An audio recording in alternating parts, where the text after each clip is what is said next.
Kethfer's hands trembled as he checked his equipment one final time. The transport shuttle carrying him to the human military base felt smaller with each passing minute. Through the viewport, Firebase Olympus grew larger, a massive metal structure. Spinning slowly around Earth's third moon, weapon arrays jutted from its surface like deadly thorns, and patrol ships moved in precise formations around it. His nervous system pulsed with anxiety. The Vorthok had sent their best observer, but Kethfer wondered if anyone could truly be prepared for this assignment. The humans had only made contact with the Galactic Confederation 6 months ago, yet already their reputation for violence preceded them. The shuttle's docking clamps engaged.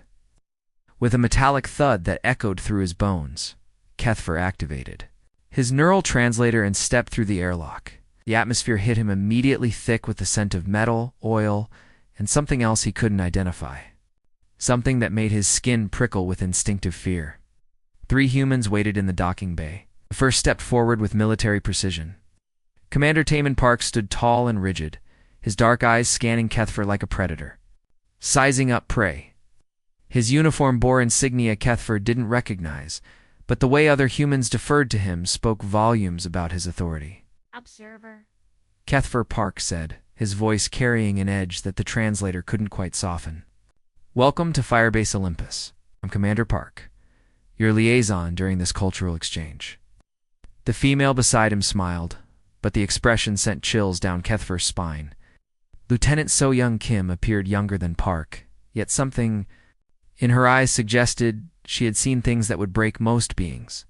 Her smile reminded him of footage he'd seen of Earth's predators, all teeth and hidden menace. We're excited to show you around, Kim said, her tone pleasant enough to fool most species.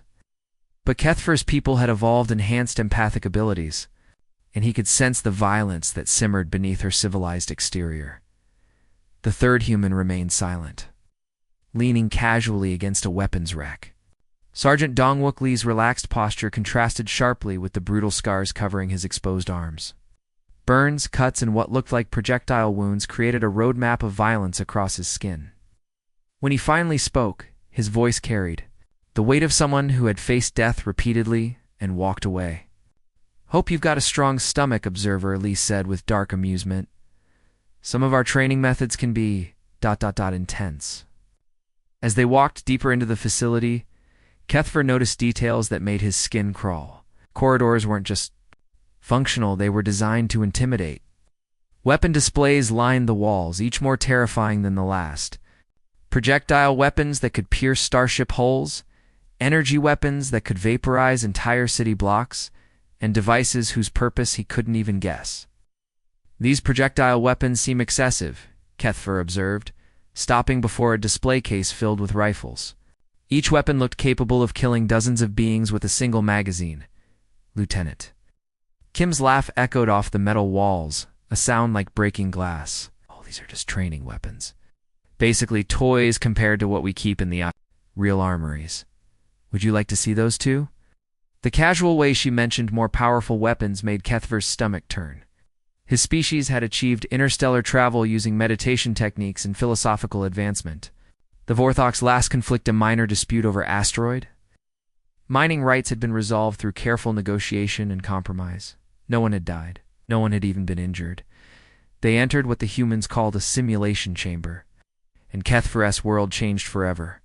The room transformed into a perfect replica of an alien city, complete with civilian populations going about their daily lives.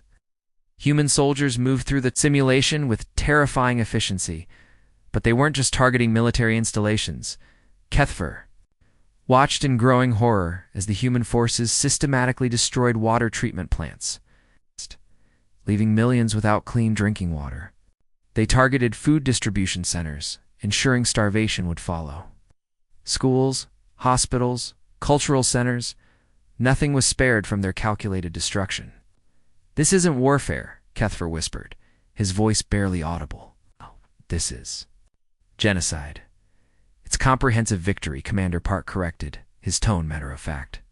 We don't just defeat enemy forces. We eliminate their ability to recover, rebuild, or threaten us again. The simulation showed human soldiers using what they called terror tactics, deliberate, targeting of civilians to break enemy morale. Kethver watched them execute prisoners in full view of defending forces. BROADCAST recordings of torture to enemy communication networks and deploy weapons specifically designed to cause maximum psychological trauma. Why do you train to harm non-combatants? Kethver asked, his voice trembling with revulsion and fear. Sergeant Lee shrugged, the movement causing his scars to shift like a living map of violence. Because wars aren't won by being nice observer. Sometimes you have to break the enemies. Will to fight completely. You hit them where it hurts most. Their families, their homes, their hope for the future. When they realize that resistance means watching everything they love burn, most enemies surrender without us having to kill them all. The casual way Lee discussed mass murder made Kethver's legs weak. These weren't hypothetical scenarios. These were training exercises based on actual human military doctrine. The humans had turned warfare into a science of suffering. As the day progressed, Kethver learned that humans didn't just fight to win battles. They fought to ensure their enemies could never threaten them again. Complete destruction wasn't just an option. It was standard operating procedure. That night, alone in his assigned quarters, Kethver composed his first report to the Galactic Confederation. His hands shook as he typed the words that would change everything. Humans exhibit. Concerning disregard for conventional warfare ethics, their military doctrine prioritizes total destruction over tactical victory. Recommend immediate reassessment of first contact protocols and further observation before establishing formal diplomatic relations. He paused before adding a personal note that would never appear in official records. We may have made contact with the galaxy's most dangerous predator species. Outside his window, human patrol ships continued their endless circuits around Firebase Olympus. And Kethver realized with growing dread that his assignment was just beginning. The next morning, Kethver's sleep had been restless. Strange visions of the previous day's training simulations haunted his rest cycles. Commander Park arrived at his quarters precisely at dawn, carrying a datapad and wearing the same calculating expression that seemed permanently etched on his face. Ready for today's lesson, observer? Park asked, though it sounded more like a command than a question. Yesterday you saw how we fight now. Today, you'll learn how we became what we are. Though they walked through corridors that seemed somehow darker than before. Other humans, they passed, nodded respectfully to Park. But Kethver noticed how their eyes lingered on him not with curiosity, but with the same predatory assessment he'd seen in every human face since arriving. The Historical Database Center sat deep within Firebase Olympus, protected by multiple security checkpoints. Massive servers hummed with contained power, storing what Park called humanity's complete military heritage.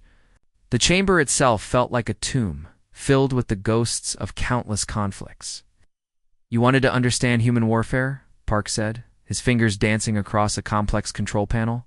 Holographic projectors activated around them, filling the room with three-dimensional displays. Let's start with the basics.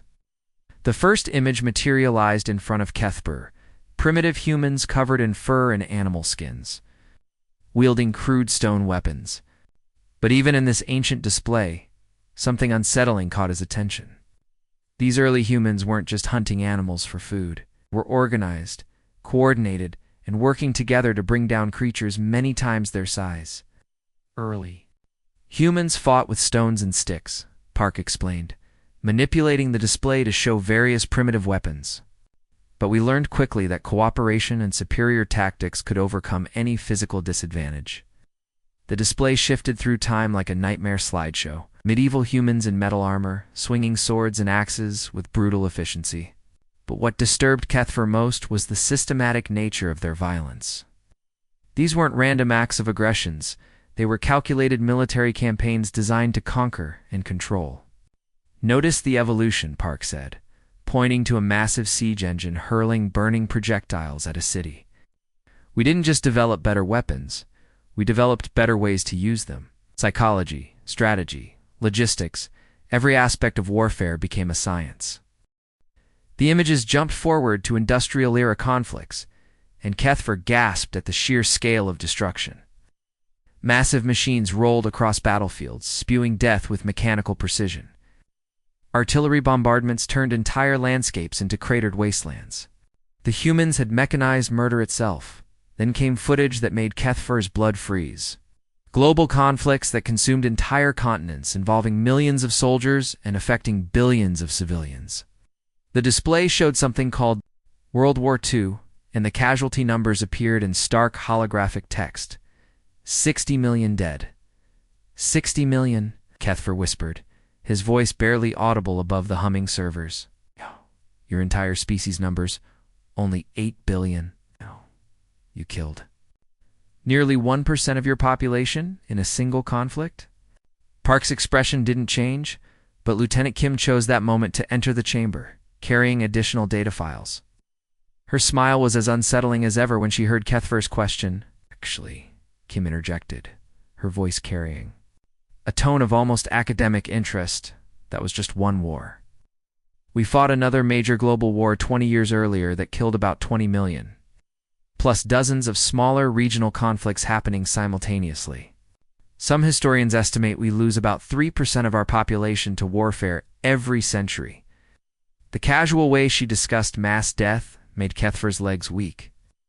He watched as the display showed human innovations that defied comprehension. Chemical weapons that melted flesh from bones, leaving victims to die in agony over days or weeks. Biological agents that turned the body's immune system against itself, creating plagues that could wipe out entire species. But nothing prepared him for the nuclear weapons.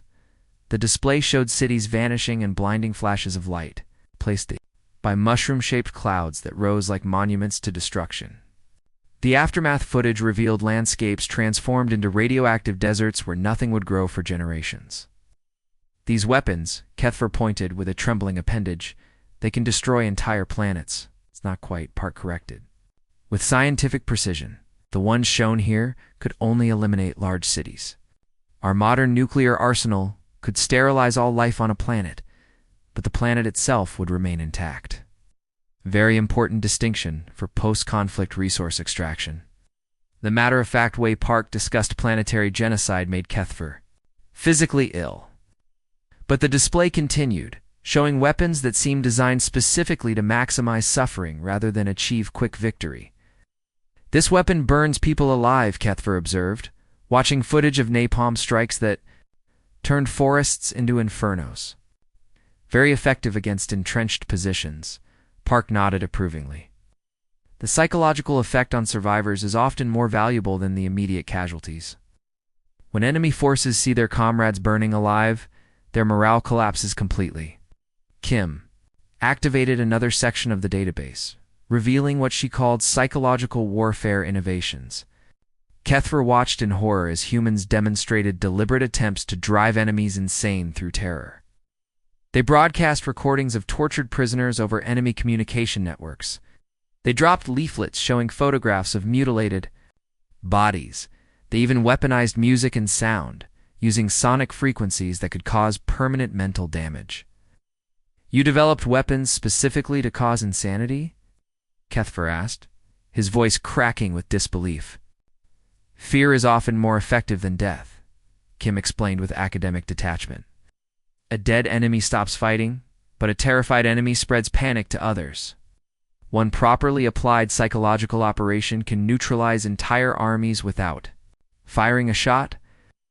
The display showed humans using captured enemy soldiers as unwilling test subjects for new weapons and tactics.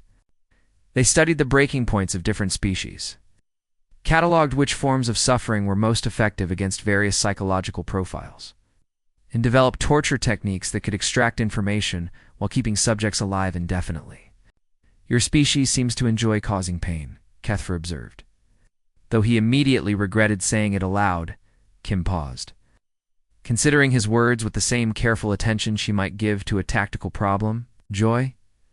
No, we don't enjoy it, but we're very, very good at it. And when survival is at stake, effectiveness matters more than personal preferences or emotional comfort. Park added more context that chilled Kethfer to his core. The galaxy is full of species that could potentially threaten human survival. We study every form of warfare, every possible tactical advantage. because the alternative is extinction. We prepare for enemies we haven't met yet, using lessons learned from conflicts that haven't happened yet. As the session concluded, Kethfer realized the humans weren't just sharing their history, they were sending a message. Every weapon displayed, every tactic explained, every casualty number cited served as both education and warning. That evening, alone in his quarters, Kethfer experienced something unprecedented in Vorthok physiology.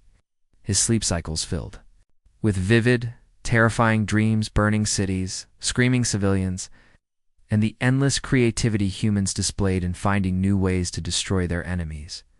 He began to understand why humans seemed so different from other species. The Confederation had encountered, they hadn't evolved past their violent nature, they had refined it, and perfected it, and turned it into their primary survival mechanism. For the first time since beginning this assignment, Kethfer wondered if the Galactic Confederation had made a terrible mistake in contacting humanity. Some species, he realized, might be too dangerous to know. The third day arrived with an announcement that made Kethfer's blood run cold.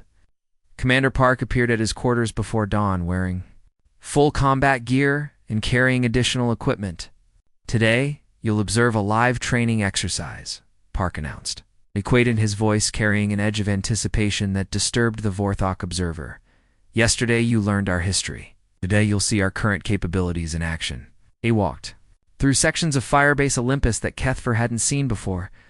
Emergency klaxons echoed through the corridors as human personnel rushed to battle stations. The entire facility hummed with deadly energy as weapon systems powered up and defensive shields activated. "Is the base under attack?" Kethfer asked, his translator struggling with the anxiety in his voice. Park smiled, an expression that had become increasingly terrifying to witness. "No, observer. We're conducting what humans call a full-scale combat simulation. 2 of our best units will demonstrate total warfare doctrine using live ammunition and real tactics." They reached an observation deck that jutted out from the station's main HULL, providing a perfect view of a nearby asteroid designated as the testing ground. Through reinforced transparent aluminum, Kethfer could see the battlefield, a detailed recreation of an alien city complete with residential districts, industrial zones, and civilian populations. But as he looked closer, Kethfer realized the civilian populations weren't holograms. They were sophisticated androids designed to mimic various galactic species, programmed with realistic behavioral patterns and survival instincts.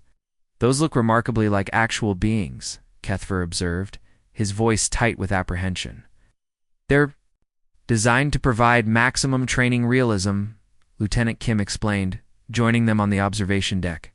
She wore combat armor that gleamed with deadly efficiency. "Our soldiers need to understand the psychological impact of their actions on different species. These androids respond to pain, fear, and trauma, exactly like living beings would." Below them, the exercise began with terrifying precision. 2 human units materialized from opposite sides of the asteroid, their spacecraft sleek and menacing against the star field. Captain Hyunwoo Nam commanded the attacking force from a heavily armed assault carrier, while Major Jun Choi led the defenders from entrenched positions within the simulated city.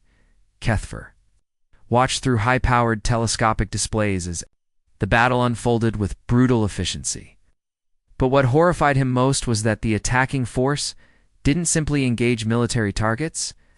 They systematically targeted everything that supported life itself. The first strikes hit water treatment facilities, sending contaminated floods through residential areas.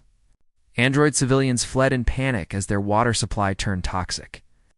Then came attacks on food production centers, power generators, and communication networks. Within minutes, the entire civilian infrastructure lay in ruins. "Why are they targeting civilian systems?" Kethfer asked, his voice trembling with revulsion. Sergeant Lee, who had joined them wearing combat gear decorated with disturbing trophies, answered with professional detachment. "Modern warfare isn't about defeating armies, observer. It's about destroying the enemy's ability and will to resist. You target their society, their economy, their hope for the future. When civilians are starving, Thirsty and terrified, they pressure their government to surrender. But Major Choi's defensive strategy proved equally horrifying.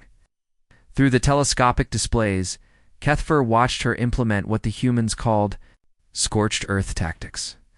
Her forces systematically destroyed anything that might benefit the enemy, even if it meant condemning their own civilian population. Android families were forced from their homes at gunpoint and used as human shields. Around military installations, weapons and ammunition were stored in hospitals and schools, turning medical facilities into legitimate military targets. When food supplies ran low, Choi's forces executed android prisoners rather than waste resources feeding them. She's killing non-combatants to preserve supplies, Kethfer gasped, watching android civilians fall under the defenders' weapons. Resource management is crucial in extended conflicts, Park explained with academic interest. Every mouth to feed is ammunition that can't be used against the enemy. Major Choi is demonstrating excellent tactical decision-making under pressure. The battle escalated as both sides deployed increasingly devastating weapons. Captain Nam's forces used orbital bombardment to level entire city blocks, while Major Choi's defenders detonated nuclear devices in their own territory to deny strategic positions. To the enemy, android civilians caught between the two forces died by the thousands.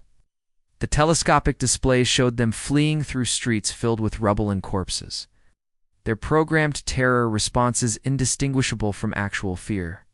Children androids searched for their destroyed families while emergency service. Androids tried desperately to provide medical care with no supplies or equipment. Lieutenant Sanghuno materialized beside their observation group, his uniform still smoking from commanding orbital bombardment units. His eyes held the satisfied gleam of someone who had just unleashed tremendous destruction. The key to human warfare, he said, watching the devastation below with professional appreciation, is understanding that there are no innocent bystanders. Everyone is either helping you win or helping your enemy win. Civilians provide support, resources, and morale to enemy forces. Therefore, they're legitimate targets. The exercise reached its climax when Captain Nam's forces deployed something called area denial weapons, devices that would render the territory uninhabitable for decades. The weapons didn't just kill, they poisoned the very ground, ensuring that nothing could ever live there again. Kethfer watched in horror as the simulated casualty counter climbed higher and higher. 2 million android beings destroyed in a single training exercise, their sophisticated programming allowing them to experience something remarkably similar to actual death. 2 million dead in a training exercise? Kethfer's voice cracked with disbelief and revulsion. Acceptable losses for securing strategic objectives, Park replied with the same tone he might use to discuss the weather. In real warfare against a determined enemy, we'd expect casualties in the tens of millions. This exercise actually demonstrates remarkable restraint on both sides. The victorious human forces Captain Nam's attackers had achieved their objectives gathered among the simulated devastation to conduct what they called an after-action review. Android bodies lay scattered through the ruins while the humans calmly discussed tactical improvements and lessons learned. What disturbed Kethfer most was their complete lack of emotional response to the carnage around them. They showed no remorse, no sadness, no horror at the destruction they had caused. Instead, they displayed only professional satisfaction at a job well done, and analytical interest in refining their techniques. Your people feel nothing for the suffering they cause, Kethfer asked, his voice barely a whisper. Kim considered his question with the same clinical detachment she applied to everything else. Feeling is a luxury that gets soldiers killed, observer. We train our people to suppress emotional responses during combat operations. Sympathy for the enemy, guilt over civilian casualties, hesitation in critical moments. These feelings can cost us victory and endanger human survival. As the exercise concluded and the human forces began salvage operations, Kethfer realized he had witnessed something unprecedented in galactic history. The humans hadn't just demonstrated military capability, they had revealed a species that had turned warfare into an art form, perfecting techniques of destruction that other civilizations couldn't even conceive. That night, as simulated smoke still rose from the destroyed asteroid city, Kethfer updated his reports to the Galactic Confederation. But he found himself struggling to find words that could adequately convey what he had witnessed. How do you explain to peaceful species that you've encountered beings who practice genocide as military doctrine? How do you describe the casual efficiency with which humans plan and execute the complete destruction of entire civilizations? For the first time since beginning this assignment, Kethfer began to suspect that some knowledge was too dangerous to share. The evening air in Commander Park's private quarters felt heavy with secrets. Kethfer had been expecting another sterile briefing room, but instead found himself in what humans called a personal space. The chamber revealed aspects of human nature that formal military presentations couldn't capture. Weapons lined the walls like grotesque artwork, blades from ancient Earth conflicts, energy rifles from colonial wars, and devices whose purpose Kethfer couldn't begin to guess. Between the weapons hung uniforms from different eras of human warfare, each bearing stains and damage that told stories of violence and survival. But the artifacts that disturbed Kethfer most were the small, personal items displayed in protective cases. Jewelry torn from defeated enemies, communication devices taken from destroyed alien settlements, and objects that looked suspiciously like preserved biological specimens from unknown species. You seem troubled by our demonstrations, Park observed, moving to a cabinet filled with bottles of various human beverages. His movements were precise and calculated, like everything else about him. Perhaps we should discuss what you've witnessed in a more informal setting. Park poured 2 glasses of an amber liquid he called whiskey, offering one to Kethfer. The Vorthok observer accepted it cautiously, noting how the fluid seemed to glow with inner fire under the chamber's lighting. Your species' capacity for violence exceeds anything in Confederation records, Kethfer admitted, his voice barely steady.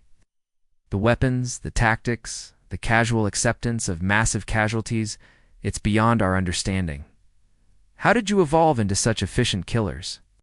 Park's smile was unlike any expression Kethfer had seen from humans before. It conveyed amusement, pride, and something darker that made the alien's skin crawl. When Park spoke, his voice carried the weight of absolute certainty. What you've seen so far, that's us being civilized. We have rules of engagement, codes of conduct, international laws governing warfare. We're holding back, observer. What you've witnessed represents humanity at its most restrained and diplomatic. The casual way Park dismissed the horrors of the past few days as restrained made Kethfer's hands tremble. The whiskey burned his throat as he tried to process the implications of that statement. Park moved to a wall-mounted terminal, entering a complex security code. The device hummed to life, displaying classified information that made everything Kethfer had seen before look like children's games. This is a planet cracker missile, Park explained, indicating a schematic that showed a weapon capable of devastating entire worlds. One warhead can shatter continental plates, trigger global earthquakes, and render a planet uninhabitable for millennia. We have 17,000 of them. The display shifted to show biological weapons that defied comprehension. Engineered viruses that could target specific genetic markers, allowing humans to exterminate entire species while leaving their resources and infrastructure completely intact. This particular agent, Park continued with scientific detachment, can eliminate any carbon-based life form within 72 hours while preserving all non-biological materials. Perfect for acquiring new territories without the inconvenience of cleanup operations. But the weapon that truly horrified Kethfer was something Park called a suffering optimization system, an artificial intelligence designed to maximize psychological trauma, while keeping target populations alive and conscious. It studies the target species' neural patterns, identifies their deepest fears and most effective pain responses, then designs customized torture scenarios. The system can keep entire populations in a state of controlled agony for decades, extracting information, breaking their will to resist, or simply serving as an example to other potential enemies. Kethfer's respiratory system struggled to process the implications. Why would you create such abominations? What purpose could they possibly serve? Because we can, Park replied with chilling simplicity. Because our enemies might develop them first. Because sometimes the only way to prevent a war is to ensure your enemy knows you could end not just them, but their entire species' existence. The chamber's door opened. Admitting Colonel Minho Yoon, the new arrival carried additional data files marked with security classifications that made Park's revelations look like public information. Show him the contingency plans, Taemin, Yoon said, settling into a chair with the easy confidence of someone accustomed to discussing mass extinction. I think our observer is ready to understand the full scope of human strategic thinking. Files contained humanity's response protocols for various galactic scenarios, and reading them changed Kethver's understanding of the species forever. If attacked, humans wouldn't simply defend themselves, or even retaliate proportionally.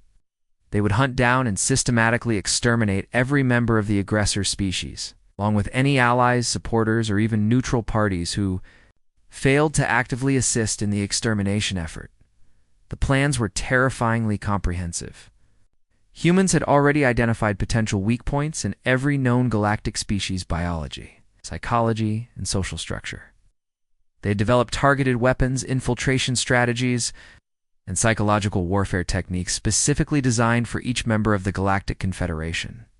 We call it mutually assured extinction, Colonel Yoon explained with the same tone another being might use to discuss the weather. Attack us, and we don't just kill, we erase every trace that your species ever existed. Your planets become uninhabitable wastelands.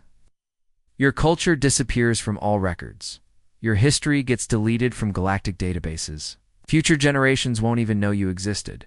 The files showed detailed plans for something called cultural genocide, the systematic destruction of all art, literature, music, and historical records belonging to enemy species.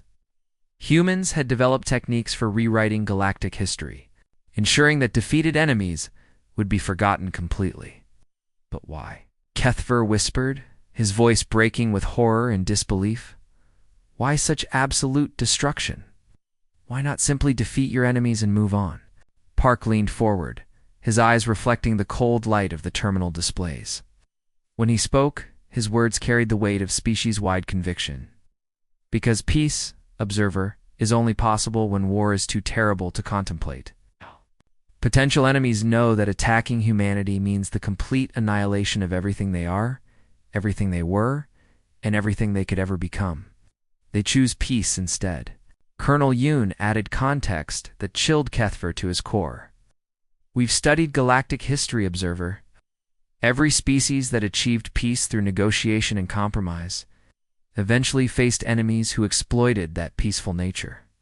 They were conquered, enslaved, or exterminated by more aggressive civilizations. Humans chose a different path, Park continued. We became the most aggressive civilization in the galaxy. We developed weapons and tactics so terrifying that no rational enemy would dare attack us. Our very existence serves as a deterrent to galactic warfare. The terrible logic of human strategy became clear to Kethver. They hadn't evolved past their violent nature. They had weaponized it into a form of twisted peacekeeping. By becoming the galaxy's ultimate predators, they ensured that other species would choose diplomacy over destruction. You're not warriors, Kethver realized, his voice filled with dawning horror. You're the galaxy's executioners, holding the threat of absolute annihilation over every other species. Park's smile returned, but now Kethver understood what he was seeing. It wasn't amusement or pride, it was the expression of a being who had accepted the burden of becoming something monstrous to protect something precious. Now you're beginning to understand human nature, observer. We're not evil. We're not sadistic. We're simply the species that chose to become the galaxy's monsters so that peace could exist. Someone has to be willing to do terrible things to prevent even more terrible things from happening. As the evening wore on and the classified revelations continued, Kethver realized that his mission had fundamentally changed. He wasn't just observing human military capabilities, he was witnessing the dark foundation upon which galactic peace would be built.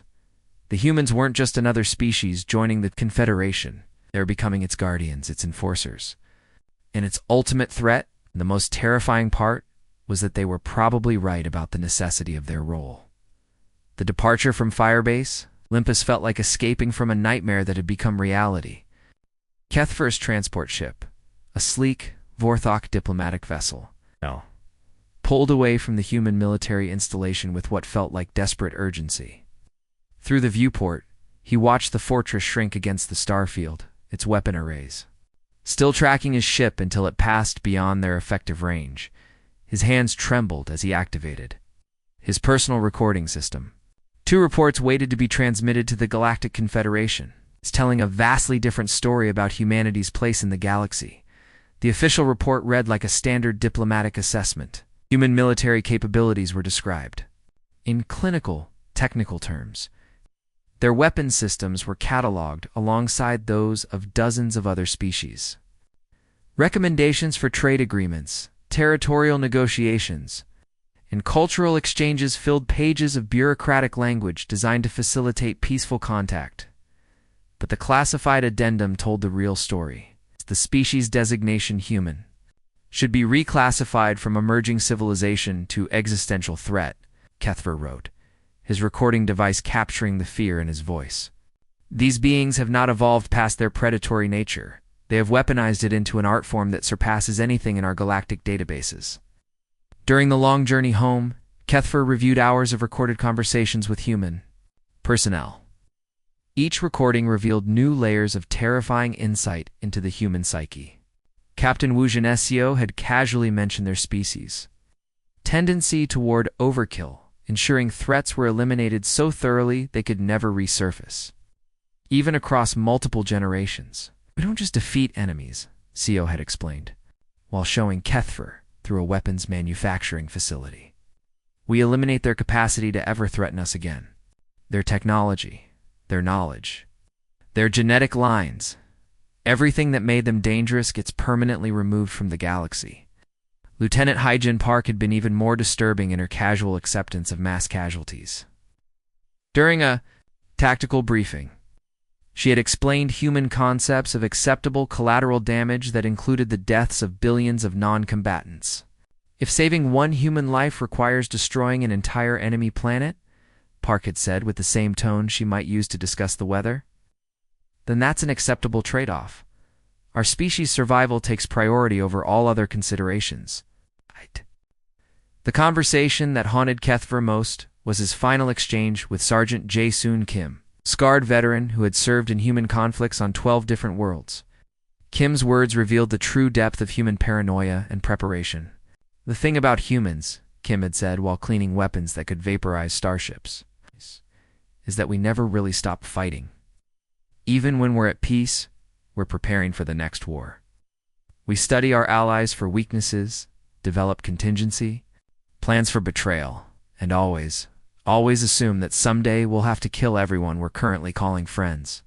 Kim had shown Kethfer classified files containing detailed assassination plans for every major political figure in the Galactic Confederation. So the humans had already identified how to cripple each member species' government, economy, and military structure. They maintained updated intelligence on every potential ally's vulnerabilities. "You plan to murder your friends?" Kethfer had asked, his voice barely steady. "We plan for every possibility," Kim had replied with chilling matter-of-factness. "Hope for the best, prepare for the worst. If the Confederation ever turns against us, we'll be ready. If individual species decide to backstab us, we'll be ready. If new threats emerge from unexplored space, we'll be ready." Being ready means being alive. The Galactic Confederation Council received Kethfer's reports 3 weeks after his return. The emergency session convened immediately, with representatives from 47 species gathering in the Great Assembly chamber on Nexus Prime. The official report was filed according to standard protocols. Trade committees began drafting agreements. Cultural exchange programs were proposed. Everything proceeded according to normal first contact procedures. But the classified addendum triggered an unprecedented response. After reviewing the evidence in closed session, the Council voted unanimously to grant humanity every diplomatic concession they had requested: trade agreements that favored human interests, territorial rights that gave them access to strategic resources, technology exchanges that provided them with advanced galactic knowledge and ething. To keep the humans satisfied and peaceful, the council chambers buzzed with nervous energy as representatives whispered among themselves. The ethereal delegates' tentacles trembled visibly. The crystalline Vexstar representatives dimmed their natural luminescence in what Kethfer recognized as a fear response. But the public face of the Confederation remained calm and welcoming. Humanity would be embraced as valued partners in galactic civilization. Behind closed doors, however, the Council established entirely new protocols. Humanity would be monitored constantly through hidden surveillance networks. Their expansion would be accommodated rather than resisted. Their requests would be prioritized above those of established member species. Their complaints would be addressed immediately, and with maximum diplomatic attention. "We've discovered something unprecedented," Kethfer told the Council during his final classified briefing. "A species that has turned warfare into their primary evolutionary advantage. They don't just fight to survive, they fight to ensure nothing can ever threaten their survival again." Council leader Zermoth asked the question that haunted everyone present. Can humanity be reasoned with? Negotiated with? Perhaps reformed through exposure to galactic civilization and peaceful coexistence? Kethfer's response chilled the chamber to absolute silence. Humans are perfectly reasonable. They'll negotiate fairly, honor their agreements, and participate peacefully in galactic society. They're actually quite pleasant to work with on a day-to-day basis. But they'll do all of this while simultaneously preparing to exterminate every species they encounter, should the need arise. They've turned paranoia and overwhelming response capability into fundamental survival mechanisms. The Council members exchanged glances that conveyed volumes of unspoken communication. Each species was quietly calculating their own vulnerabilities and wondering if their homeworlds were already being studied by human intelligence services. As Kethfer concluded his presentation, he shared one final observation that would reshape galactic politics forever. "We asked the humans why they developed such extreme military doctrines. Commander Park's answer was simple: because the universe is a dangerous place. We intend to be the most dangerous thing in it." The Council voted to classify all information about human military capabilities at the highest security levels. Public records would show humanity as a peaceful, reasonable species eager to participate in galactic civilization. Privately, every Confederation species began developing their own contingency plans for the day humans decided the galaxy wasn't big enough for everyone. Kethfer retired from diplomatic service immediately after his final briefing. The nightmares had become constant, filling his sleep cycles with visions of burning worlds and dying civilizations. He returned to his homeworld of Vorthok Prime, but found no peace in familiar surroundings. In his final personal log transmitted to the Confederation's deepest archives, Kethfer wrote words that would be studied by xenologists for generations. "We sought to study humanity's capacity for violence. We discovered that we had encountered not just another predator species, but the apex predators of the entire galaxy. They wear the mask of civilization, but underneath they remain what they have always been, the most frightening warriors the universe has ever produced." The galaxy had changed forever. Humanity had arrived, and nothing would ever be the same. The end.